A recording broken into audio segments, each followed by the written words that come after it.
এরপরে আসো পুরাতন পড়া যদি আসলে ভুলে যাও তাহলে সেটার মানে হচ্ছে সেখানে রিভিশনটা হচ্ছে কম হচ্ছে তোমার। সো রিভিশন জিনিসটাকে আসলে প্রত্যেক দিন একটা মানে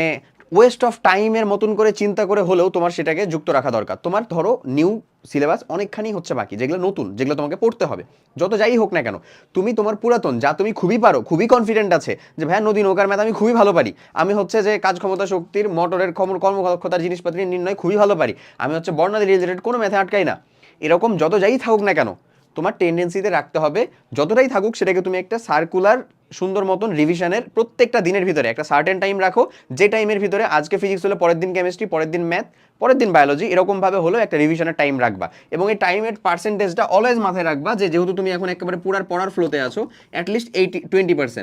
20% টাইমটা, আর বাকি 80% কি তুমি হচ্ছে নতুন টপিক পড়ার ভিতরে সময় দিবা। এখন তোমাদের ভিতরে একদল মানুষজন যদি এরকম থাকো যে ভাই আমার তো নতুন টপিক আসলে শেষ, আমি তো রিভিশনের উপরেই আছি, নো প্রবলেম, তোমারটা 100%,